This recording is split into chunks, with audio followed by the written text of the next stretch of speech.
Thank you, everyone. Madam Executive Director of UNFPA DNA, Kheta, Excellencies, distinguished leaders, partners, and friends. Good evening and a warm namaste. It is a profound honor to stand before you at the World Health Summit among leaders, thinkers, and change makers united by one shared conviction. Women's health is not a side issue. It is the cornerstone of humanity's progress, prosperity, and future. As an actor and a newly turned producer in the Indian film industry, I've built my career telling stories. Stories that can make people laugh, cry, and sometimes see the world differently. Today, as UNFPA India's honorary ambassador for gender equality, I want to tell a story that belongs to all of us. The story of women's health. Because behind every statistic is a life. A mother, a daughter, a sister, a leader whose potential is lost because health systems have failed her. I was reminded of this so vividly at my conferment event in Mumbai as UNFPA India's honorary ambassador, where I met young women, young girls from Beed, a district in Maharashtra. Their personal experiences shook me to my core. These little girls were married off at the ages of 11, 12, 13, sometimes to men twice or even thrice their age. At 15, many of them had become mothers. Just imagine that. They endured immense suffering from abuse, discrimination, life-threatening health complications, and at the core of all of this, a complete loss of childhood. Listening to them, I felt a deep sense of heartbreak, but also outrage. Outrage that in the 21st century, girls are still denied their basic rights. Outrage that their bodies and their futures are decided already by someone else. But what inspired me most was not just their resilience, but their transformation.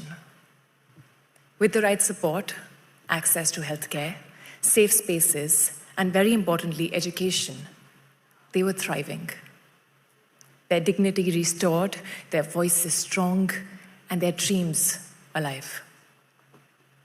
But what struck me the most was how universal were their hopes. They wanted what every girl in every nation desires: to live safely, to decide freely, to dream boldly, and to contribute meaningfully. Their resilience mirrors the quiet revolutions happening across India, where child marriage has halved in the last 2 decades, with the most significant progress seen amongst the disadvantaged households. That's great news, but the still numbers are high. These stories of courage, change, and possibility also echo across continents, from rural villages in Africa to refugee camps in the Middle East to underserved communities here in Europe. Women everywhere share these same aspirations and unfortunately face the same barriers. I believe 3 key pillars are foundational to women's empowerment. First being inclusion. We often say nothing about her without her. Yet too often, decisions about women's health are still made without women at the table. Globally, women remain underrepresented in health research, in policy design, and in clinical trials. For too long, the default human body used to build medicine and health technologies has been, quite frankly, a man.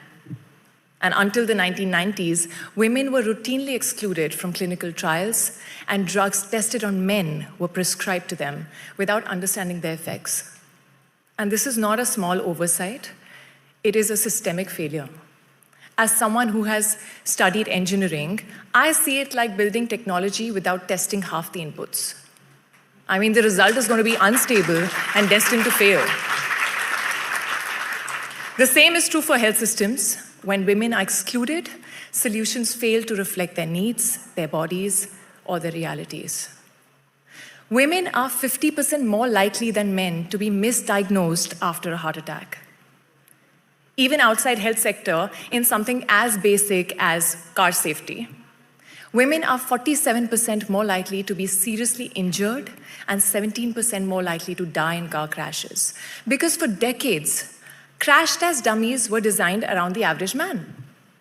Female dummies were introduced much later and often tested only on the passenger seat. Pregnant women face even greater risks, despite car crashes being the leading cause of fatal death from maternal trauma. 62% of third trimester pregnant women